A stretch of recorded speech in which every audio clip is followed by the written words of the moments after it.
Hallelujah. प्रभु यीशु मसीह के नाम में आप सभी को सलाम, जय मसीह की। अब जब हम बहुत ही गंभीर विषय पे चर्चा करने वाले हैं, क्योंकि ये विषय जो है अपने आप में अपनी गंभीरता को दर्शाती है और अपनी गंभीरता को बताती है कि मनुष्य के जीवन में उसकी आवश्यकता कितनी है। और मत्ती रचित सुसमाचार 6वां अध्याय 6 से 15 के बीच में जो बात लिखी हुई है, जो प्रार्थना लिखी हुई है, उस प्रार्थना को हम जानते हैं। और प्रार्थना के महत्व को बहुत स्पष्ट रूप से यीशु मसीह ने बताया है, क्योंकि कई बार वह स्वयं प्रार्थना करने को जाते थे और प्रार्थना किया करते थे।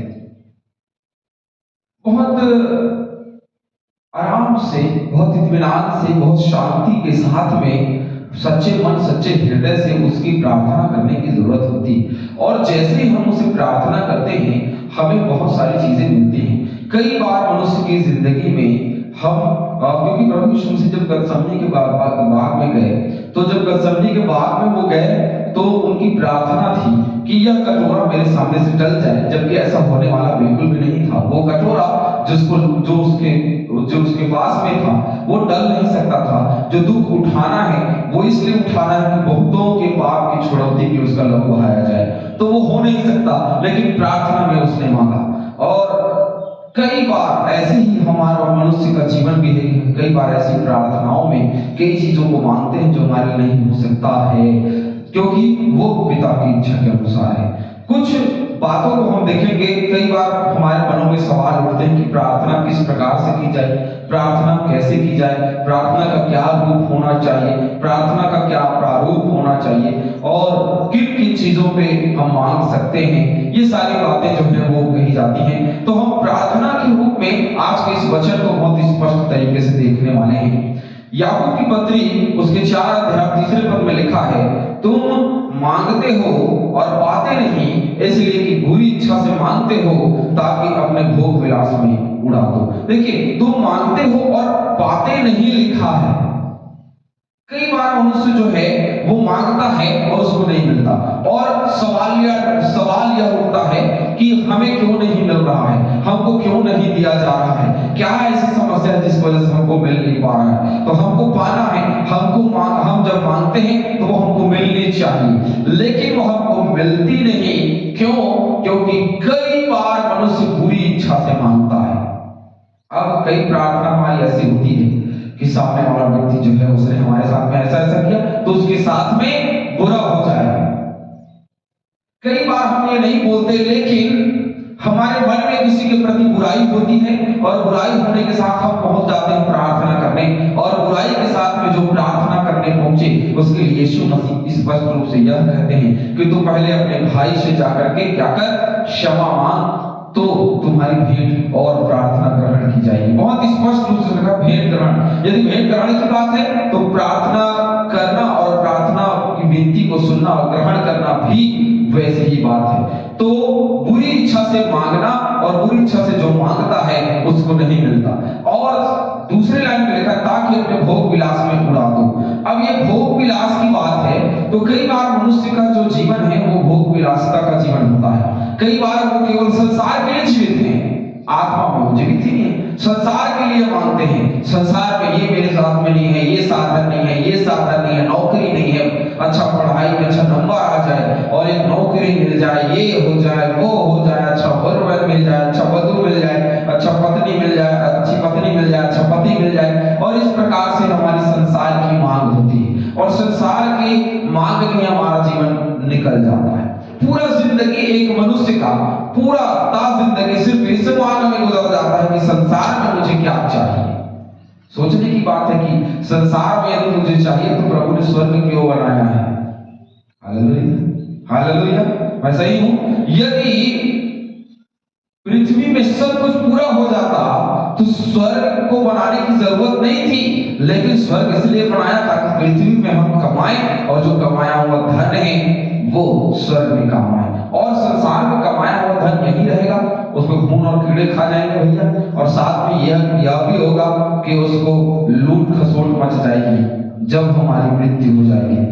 तो मांगना है बुरी इच्छा से नहीं, अच्छी इच्छा से मांगे, और भोग विलासिता के जीवन के लिए नहीं, परंतु आत्मिक जीवन के लिए। दूसरा वचन पढ़ेंगे मत्ती 6:31 और 33, जहां लिखा है, इसलिए तुम चिंता करके यह न कहना कि हम क्या खाएंगे, क्या पिएंगे, क्या पहनेंगे। कई बार मनुष्य की चिंता होती है कि हम क्या खाएंगे, क्या पिएंगे, क्या पहनेंगे, और इस प्रकार की चिंता मनुष्य के जीवन में रहती है। कई बार गरीबी की परिस्थिति, क्योंकि अमीर को तो अमीर जो हैं, जिनके पास भी साधन बटोरने का सब कुछ है, नौकरी वाले हैं, उनके लिए कि हम सुबह उठकर, उनको भी चिंता है। ऐसा मत सोचिएगा कि उनको खाने और पीने की चिंता नहीं है, लेकिन उनकी चिंता विपरीत है गरीब लोगों से। गरीब लोगों की चिंता होती है कि कल हमको क्या मिलेगा, नहीं मिलेगा, क्या खा पाएंगे, क्या नहीं खा पाएंगे।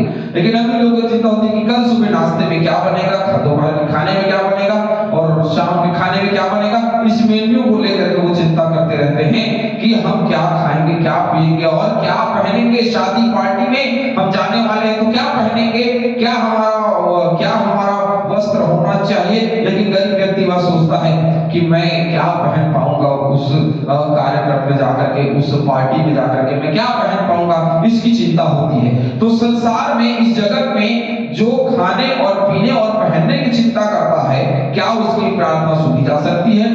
क्यों सुनी नहीं जाएगी जब हम इस मांग को करते हैं। लेकिन ये चीजें भी जरूरी हैं, खाना और पीना और वस्त्र, ये तीन चीजें बहुत, जो खाना और पीना और पहनना, ये तीन चीजें जो जरूरी है। और पीने का मतलब बिल्कुल ये नहीं समझिएगा कि शराब पीना जरूरी है, पानी पीना जरूरी है ना, क्योंकि अन्य जाति इन सब वस्तुओं की खोज में रहते हैं और तुम्हारा स्वर्गीय पिता जानता है। देखिए, अन्य जाति भी इन्हीं सब चीजों की खोज में रहते हैं। और अन्य जाति का अर्थ मैं बिल्कुल ये नहीं कह रहा हूं कि हमारे आसपास के लोग, नहीं, मैं कह रहा हूं अन्य जाति का मतलब वो है जो प्रभु के पास भी रह करके वो उसको नहीं मानता, उसके समीपता में नहीं है, उसको जानता नहीं, क्योंकि वो अन्य जाति का जीवन जी रहा है। और तुम्हारा स्वर्गीय पिता जानता है कि तुम्हें ये सब वस्तुएं चाहिए।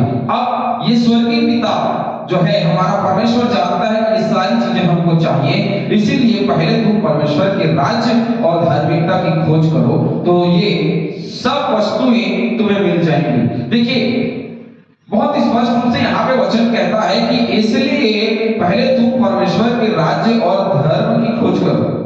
अब जो राज्य और धर्म की खोज करता है तो ये सारी वस्तुएं बिना मांगे उसको मिलती। अरे मैं क्यों मांगू सोना चांदी रुपया पैसा घर द्वार वस्त्र, मैं क्यों मांगू? क्योंकि प्रभु के राज्य और धर्म राज्य की खोज करने से सारी वस्तुएं मुझे मिल जाती। मेरी प्रार्थना में मैं क्यों मांगू कि मैं क्या खाऊंगा, क्या पीऊंगा, क्या पहनूंगा, ये व्यर्थता का समय नहीं है, ये उसके राज्य और धर्म की खोज का समय है। अपनी प्रार्थना में उसके राज्य और धर्म की खोज करें, वही मांगे।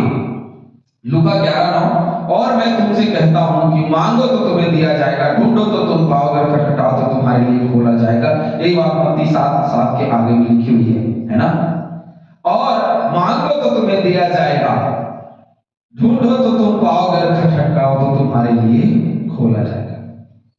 अब मांगने का मतलब है, दे दिया उन्होंने, चलो भाई मांगो तो दिया जाएगा, तो बस हम जब चाहे तब पाप में गिरे रहेंगे और परमेश्वर से मांगेंगे। उसने कहा है तो हमको तो देगा ना, है ना। हमारा बाप है, कि लोग हक समझाओ, हमारा बाप है, हमारा क्या बाप है, हमारा पिता है, तो वो हमको देगा। लेकिन बात उसकी नहीं है। अब दूसरे लाइन में जाओ, ढूंढो तो तुम पाओगे। क्या ढूंढना है? धर्म राज्य और धर्म की खोज करना है, यही तो ढूंढना है ना। और ये राज्य और धर्म की खोज नहीं करोगे तो कहां हम पाएंगे? तो तुम पाओगे, लिखा ढूंढो तो तुम पाओगे। अब खोजना नहीं है धर्म और उसके राज्य को, और हम सोचेंगे कि मिल जाए, तो मिलेगा नहीं। खटखटाओ तो तुम्हारे लिए खोला जाएगा। तो 5 कुमारियों ने भी खटखटाया, उनके लिए क्यों खोला नहीं गया? सवालिया निशान है ना। क्यों नहीं खोला गया? क्योंकि उनके जीवन में पवित्र आत्मा नहीं, मतलब कुप्पी में तेल नहीं। यदि पवित्र आत्मा हमारे जीवन में नहीं है तो भी हमारी प्रार्थना सुनी नहीं जाएगी, और यदि पवित्र आत्मा है तो हमारी प्रार्थना जो है वो सुनी जाएगी। यूहन्ना की पत्री 4:24 में लिखा है, परमेश्वर आत्मा है। क्या है? परमेश्वर आत्मा है, और अवश्य है कि उसकी आराधना करने वाला आत्मा और सच्चाई से आराधना करे। परमेश्वर आत्मा है और अवश्य है कि उसकी आराधना करने वाला आत्मा और सच्चाई से आराधना करे। और आराधना का दूसरा रूप प्रार्थना भी है ना। तो सच्चाई से प्रार्थना करे, सच्चाई से आराधना करे। यदि आत्मा और सच्चाई से, मैंने अभी कहा कुप्पी में तेल लेना है, आत्मा, और जब आत्मा आएगी तभी सच्चाई आएगी, जो कि प्रभु ने कहा मार्ग सत्य और जीवन मैं हूं। तो सच्चाई अर्थात सत्य यीशु मसीह है, और वचन के साथ में, वचन के पास में, वचन से जुड़ करके, वचन को जान करके, वचन को समझ करके, वचन को ग्रहण करके ही आराधना करनी चाहिए। कई बार हमारी प्रार्थना बकबक करने के समान होती है और हम मांगते रहते हैं, लेकिन हमारे जीवन में परमेश्वर का वचन नहीं होता। जब हमारे जीवन में परमेश्वर का वचन होगा तभी हमको मिलेगा, अन्यथा हमको नहीं मिल सकता। मत्ती 6:5 में लिखा है, मत्ती 18:19 हम देखेंगे। मत्ती 18:19 में लिखा है, फिर मैं तुमसे सच कहता हूं, यदि तुम में से 2 जन पृथ्वी पर किसी बात के लिए जिसे वे मांगे एक मन के हो, तो वह मेरे पिता की ओर से जो स्वर्ग में हैं उनके लिए हो जाएगी। एक मन का सवाल बहुत बड़ा है। एक ही घर में, एक ही परिवार के लोग, पति पत्नी हैं, बच्चे हैं, प्रार्थना करने बैठते हैं और एक मन नहीं होता है। कई लोगों का ध्यान, हमारे बच्चों का ध्यान खेल कूद में, या आजकल तो मोबाइल का जमाना है, तो मोबाइल में कई लोग तो ऐसे धीरे धीरे से प्रार्थना के समय में व्हाट्सएप चला रहे होते हैं, और फेसबुक चला रहे होते हैं, ट्विटर चला रहे होते हैं, और इंस्टाग्राम चला रहे होते हैं, और माता पिता प्रार्थना कर रहे हैं, और माता पिता के मन में भी एकता नहीं है, वो भी एक मन होकर के प्रार्थना नहीं कर रहे हैं। कुछ अलग सोच है, कुछ बातें अलग चल रही है मन में, और बैठ गए प्रार्थना करने। तो ऐसी प्रार्थना बिल्कुल सुनी नहीं जाएगी। प्रार्थना वही सुनी जाती है जो क्या हो, जो एक मन से किया हुआ हो। कलीसिया में पूरे लोग आते हैं, हमारी आराधना स्वीकार नहीं की जाती, हमारी आराधना में उपस्थिति नहीं है, इसलिए नहीं क्योंकि हम एक मन, एक चित्त होकर के उसकी प्रार्थना, उसकी उपासना कर नहीं पा रहे हैं। हालेलुया। मत्ती 6:5, और जब तू प्रार्थना करे तो कपटियों के समान ना हो, क्योंकि लोगों को दिखाने के लिए आराधनालयों में और सड़कों के चौराहों पर खड़े होकर प्रार्थना करना उनको अच्छा लगता है। देखिए कई लोग ऐसे हैं जिनको चौक और चौराहों में और बड़ी भीड़ में और आराधनालयों में जोर जोर से चिल्ला करके और वही बात को दोहरा करके प्रार्थना करने में बहुत अच्छा लगता है। तो मैं आपको बता दूं, ऐसे प्रार्थना करने वाले लोगों की प्रार्थना जो है वो बिल्कुल सुनी नहीं जाएगी। क्यों? मैं तुमसे सच कहता हूं कि वे अपना प्रतिफल पा चुके। वचन कहता है कि मैं तुमसे सच कहता हूं कि ऐसे लोग क्या कर रहे हैं, अपना प्रतिफल पा चुके। अब उनके पास में और कोई प्रतिफल बाकी नहीं रहा कि अब वो पाए, क्योंकि अपना प्रतिफल पा चुके, प्रभु उनको पहले ही दे चुका है। हालेलुया। मत्ती 6:6, परंतु जब तू प्रार्थना करे तो अपनी कोठरी में जा, तो प्रतिफल हमको नहीं मिलेगा जब हम वहां सड़कों में और यहाँ वहां चिल्लाएंगे, आराधनालय में चिल्लाएंगे, तो हमको प्रतिफल नहीं मिलेगा। तो कहाँ मिलेगा? परंतु जब तू प्रार्थना करे, यीशु मसीह ने कहा है ना, तो अपनी कोठरी में जा और द्वार बंद करके अपने पिता से गुप्त में प्रार्थना कर, और तब तेरा पिता जो गुप्त में देखता है तुझे प्रतिफल देगा। कैसे देगा? एकांत में, गुप्त में, कोठरी के अंदर जाकर के हम प्रार्थना करेंगे तो हमारा प्रतिफल हमारे जीवन में बना रहेगा। हालेलुया। और आगे उसी वचन में, आगे 6:7 में, मत्ती 6:7 में लिखा है, प्रार्थना करते समय अन्य जातियों के समान बकबक ना करो, क्योंकि वे समझते हैं कि उनके बार बार बोलने से उनकी सुनी जाएगी। कई बार एक ही प्रार्थना को कई बार दोहराया जाता है। मांगना तो है, ठीक है, लेकिन प्रभु हमसे बेहतर हमको जानता है कि किस चीज की आवश्यकता हमको है और किस चीज की आवश्यकता हमको बिल्कुल भी नहीं है। और यदि वो हर चीजों को जानता है तो बहुत ज्यादा बकबक करने की जरूरत नहीं है। ओ हालेलुया हालेलुया, हालेलुया हालेलुया लगे, दिन भर वही चीज चल रही है, कई घंटे से यही चीज चल रही। अरे भैया एक बात बताइए, मैं अपने पिता से कोई चीज मांगता हूं तो कैसे मांगता हूं? ये बोल के मांगूंगा क्या कि पिताजी आपने मुझे पिछले दिनों कपड़े दिलवाए और गाड़ी दिलवाई और ये दिलवाया, मोबाइल दिलवाया, लैपटॉप दिलवाया, ये दिलवाया, वो दिलवाया, अब एक काम करो, आज मुझे 100 रुपए की आवश्यकता है, मुझे आप दे दो। तो इस प्रकार से नहीं, क्योंकि पिता को आपको फिर से बताने की जरूरत नहीं है कि उसने हमें क्या दिया है, क्योंकि वो देने वाला हमसे हमको बेहतर जानता है। हालेलुया। लेकिन कई बार हमारी प्रार्थना ऐसी होती है, अरे प्रभु तूने तो उस वचन में ऐसा कहा है, तूने उसके जीवन में ऐसा किया है, वो फलाने के जीवन में ऐसा किया, तो मेरे जीवन में भी कर। जैसे ही हम देख दाख करके, दूसरे की नकल करके या अपने आप को ऐसा समझ करके हम कई बार परमेश्वर को याद दिलाएंगे तो लोग हमको अच्छा समझेंगे, मतलब वचन का इस्तेमाल करेंगे तो बहुत लोग अच्छा समझेंगे। ये मनसा लेकर के प्रार्थना करने वाले व्यक्तियों की प्रार्थना कभी सुनी नहीं जाएगी। उसकी प्रार्थना सुनी जाएगी जो मन और हृदय से प्रार्थना करता हो। हालेलुया। मरकुस 11:24 में लिखा है, इसलिए मैं तुमसे कहता हूं कि जो कुछ तुम प्रार्थना करके मांगो तो विश्वास कर लो कि तुम्हें मिल गया और तुम्हारे लिए हो जाएगा। कई बार प्रार्थना में संदेह होता है कि हमने प्रभु से मांगा है, अर्जी हमने तहसील ऑफिस में डाल दिया भैया, तो वो अर्जी अब सुनी जाएगी कि नहीं सुनी जाएगी, इस बात पे बड़ा चिंतन और मनन होता है। तो इस बात को भी लेकर के आप बिल्कुल ये ना सोचें कि जो हमने मांगा है वो मिलेगा नहीं मिलेगा, क्योंकि जो हमने मांगा है वो हमको मिलेगा, इस बात की छाप उसका लहू है। हालेलुया। तो प्रार्थना करना है। उनके चेलों ने क्योंकि प्रभु यीशु मसीह ने चेलों को लेकर के गतसमनी के बाद में प्रार्थना करने गया, और जब वह प्रार्थना करने गया तो हम देखते हैं बहुत स्पष्टता, बहुत शुद्ध और साफ रूप में हम देखते हैं कि यीशु मसीह ऊपर गए, बाग में प्रार्थना करने गए, आगे निकल गए और इनको चेलों को यहीं छोड़ दिया नीचे। तो जैसे ही यीशु मसीह लौटे, देखा सब लोग सो रहे थे, एक बार हुआ, दो बार सो रहे हैं। तब यीशु मसीह ने उनसे कहा, जागते रहो।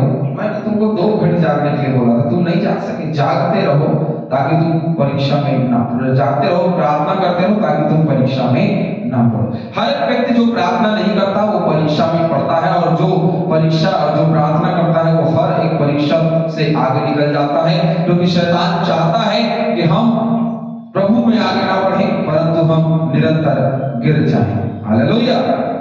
मरकुस 14:38 में उसी का वचन, क्योंकि ये लोग सो गए थे ना, तो लिखा है, जागते और प्रार्थना करते रहो कि तुम परीक्षा में ना पड़ो, आत्मा तो तैयार है पर शरीर दुर्बल है। देखिए, शरीर जो है आराम चाहता है, शरीर जो है वो क्या हो जाता है, कई बार शैतान का हथियार हो जाता है, कई बार निद्रा की स्थिति आ जाती है, और उसी समय को त्याग करके जब हम प्रभु को देते हैं तभी हमारी प्रार्थना जो है वो सुनी जाती है। हालेलुया। और यदि हम उसका समय प्रभु को नहीं देते तो हमारी प्रार्थना बिल्कुल भी सुनी नहीं जाती। कई बार मनुष्य की दशा जो है वो इसलिए पूरी होती है क्योंकि प्रार्थना मांगने का तरीका जो है वो सही नहीं है, प्रार्थना करने का तरीका सही नहीं है। मन से, सच्चाई से, आत्मा से जब तक हम प्रार्थना नहीं करेंगे तब तक हमारी प्रार्थना सुनी नहीं जाएगी। बिना मतलब के बकबक करना या बिना मतलब के प्रार्थना करने से कोई मतलब नहीं है। मैं और आप यदि लगातार सिर्फ प्रार्थना कर रहे हैं और हमारे जीवन में मन शुद्ध नहीं है, हमारा जीवन सच्चा नहीं है, और हम सच्चाई के साथ, आत्मा के साथ, सच्चे मन से हम नहीं मांगते हैं, तो हमको वो नहीं मिलता। तो ऐसे मांगने की जरूरत नहीं है, ऐसे बिल्कुल ना मांगे, संदेह करके ना मांगे, और इससे अच्छा है कि आप, बेहतर है कि आप मांगे ही ना। यदि मांगना है तो निसंदेह होकर के मांगे, ताकि प्रभु आपको क्या करे, बहुतायत से क्या कर दे, दे। हालेलुया। और यदि मैं और आप मांगने वाले हैं और हमको नहीं मिल रहा है, और यदि लगातार हम मांग रहे हैं और हमको नहीं मिल रहा है, तो इसके पीछे कहीं ना कहीं हमारी कमजोरी है, और उस कमजोरी को समझने का प्रयास करें। और आत्मा तैयार है तो शरीर को भी तैयार करें, और तैयार करके प्रभु से प्रार्थना करें। हालेलुया। प्रभु आप सभी को बहुतायत से आशीष दे, और प्रार्थना के विषय में जो आज हमने सीखा है उसको आज अपने जीवन में समझने की जरूरत है, अपने जीवन में लागू करने की जरूरत है। प्रभु आप सभी को आशीष दे। आमीन। हालेलुया। हालेलुया।